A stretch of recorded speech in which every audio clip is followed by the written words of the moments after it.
Stay on the path. Yeah. You know what to do. You just got to stay on the path and don't ever let yourself get off of it. Yeah. You know, it seems so easy to let things slip a little bit, relax a little here, relax a little there, but there's certain paths that you really should never get off. And the path of the first of all, of being connected to the moment, that's so important. And one of the things about people throwing a bunch of things in their lives and problems in their lives is it keeps you from being connected to the moment.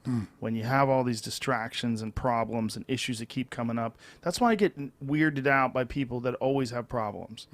And that's why I was saying, like, do you think that these problems, you're creating some of these problems, whether you realize it or not, you know? Right. You see it with fighters. Yeah. You know, and you really see it with fighters when they start to lose. Ooh. Sometimes they get in this They don't stop. fucking spiral, this head spiral, and they're never the same again. You know? Yeah. Sometimes fighters will lose one, like Anderson Silva, right? He's the baddest motherfucker on earth. He loses one fight to Chris Weidman clowning around, right? He gets KO'd in a way where everybody's mocking him and making fun of him, and literally doesn't win any fights after that. Won one decision to Derek Brunson for years and years and years. It's crazy. Do you think it just happens like that? Do you think that could possibly be what happens to Conor, or no? I was with his brother and the celebration we had. Dustin's brother. Yeah, Dustin's brother. Sorry, Dustin's brother, Jimmy.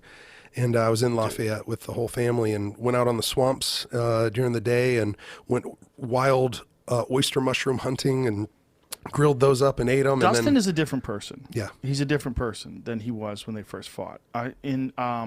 Conor's a different person too, but I don't think he's the same animal that he was back then. You know? And also their strategies are different. Like someone could say like, oh, it's tough to be a savage and you're waking up in silk sheets. Yeah, he fought well in the beginning. He did in the first round. He fought well. He landed good shots, and Dustin admitted there was one time where he was caught and he was in a little bit of trouble. Right. But the strategy of those low kicks, Conor has that wide stance, and he puts a lot of weight on that front leg, and he did not seem to have an answer for those low kicks. And that is just a fucking new element of the game that seems unstoppable because you can only take a couple. You know, Khabib was saying that when he fought Justin Gaethje, that those low kicks were as hard as he'd ever been hit before. And he, you know, even he probably recognized he couldn't take too many of those. I told Jimmy, Dustin's brother, after the first round, I go, he just gave it away to Dustin and to Mike Brown. They're going to stay on that calf kick. They already knew it was working, but he didn't sit down in between rounds. He didn't want it to fill back up and then I noticed he didn't sit down either. He didn't sit, and I'm like, that's damaged. Him. Yeah, it's damaged. He just gave it away. Keep going after that leg. Well, I mean, it was obvious anyway. I mean, he kept trying to grab the leg after he got kicked. He wasn't checking it, and when he was checking, he wasn't turning it out. Right. So he was still taking it on the meat of the leg. So even if you lift your leg up, if you're checking those low calf kicks, they're still hitting the meat. Yep. It's a fucking terrible way to go. Yeah, because your nerves just shut down. Oof. Yeah, I've had a couple of those before, and they're brutal. And I'm curious because I've been talking with some of Manny's team who's donating to us, and some of his closest guys as executive director, and they're like, man, they were really looking forward to maybe the Manny fight and the Conor McGregor fight happening. That shit but ain't now they happening said that his stocks come down a lot in boxing after being knocked out by Dustin. But then John Kavanaugh saying, well, if they don't get the rematch with Dustin Poirier, then he's just going to go over and fight in boxing now. No. But I was thinking, coming off of that loss, I don't think that John Kavanaugh is being smart there with saying he's going straight into boxing. But he's not going to get the fight. Right. It's not going to be valuable. Right. It's not like it was before. With Conor, if Conor wanted to take that fight before he fought Dustin Poirier, it'd be worth a lot of money. After he knocked out Cowboy, it's a valuable fight. Yeah. But coming off a bad loss like that and a loss where he got KO'd, no, it's not. That fight's not happening. It's also like he needs a redemption. And here's the thing about this is the first time he's been knocked redemption. out, right? Yes. Like actually knocked out. Yes, in the UFC. Right. But he needs a redemption. Like, And the actual redemption versus Dustin, you can't make a real good argument for it.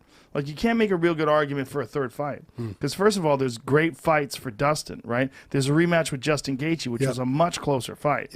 And that was when Justin Gaethje was fighting in a different way. Justin Gaethje was fighting much more reckless, right? There's the fight. I mean, there's the Chandler fight, which they're trying to push for right away, which it's tough to make that argument when, you know, you've got Charles Oliveira, who I think is maybe the most talented guy in the division. Charles Oliveira might beat them all. I mean, Oliveira really versus, good. If you wanted to be a purist, Charles Oliveira versus Dustin is the fight to make. Because you got Oliveira, who just destroyed Tony Ferguson. And then you got Dustin, who just destroyed Conor McGregor. That's the fight. Let's have that fight for the interim belt, or for the new belt. The new belt. Because if Khabib really does decide that's a wrap, you know, maybe he is deciding that's a wrap. Maybe, you know, Dana said that he wasn't sure, and that he needed to see something spectacular. But Khabib said, no, that's not what I said. I'm done. Yeah. So I think Khabib's probably done. Yeah. It would be really hard for me to watch Dustin and Gaethje again, just because both of them are big supporters of Fight for the Freehatin. I was so nervous the first time. I know. How do you do it whenever you're friends with everybody? It's hard, man. Yeah. It used to be really hard. When if Khabib doesn't want to return, I won't push it anymore, he says. I'm obviously going to talk to Khabib, see if he wants to defend that title. And if he doesn't, I won't push it anymore. Yeah. Well, he'll probably give him one more opportunity. But I have a feeling Khabib's an unusual man. Very unusual. It's why he's the greatest lightweight of all time for sure, and maybe the greatest fighter of all time. Yeah. I mean, John Jones has a better resume in terms of the accomplishments, but Khabib has a better resume in terms of the amount of rounds of dominance. Like, no one's there. And also, Khabib, with no disrespect, went through a harder division. They're tougher people. Like, not tougher humans, but it's a tougher. There's more talent in the 155-pound division than there is in the light heavyweight division. Right. And this is not a disrespectful thing. I mean, John Jones stands out in any fucking division, and he would be an amazing flyweight, right? He's just that good. But I believe that the guys that he's beaten, if you look at the guys he's beaten and look at the overall talent depth of the lightweight division, I think you can make an argument that the lightweights are more talented, or at least more technical, or, you know, overall it's a deeper division. Right. So Jamie, bringing up Dana, just brought up something for me that, like, I'm really grateful for Dana in many ways, but one is that he said that he's going to help fund CTE research. I actually just got back from a funeral, and the autopsy says he died of complications due to CTE, and he was one of my first sponsors. And I was his training partner. He was my training partner, but I was his coach. He played football at Iowa State, but he got concussions in middle school.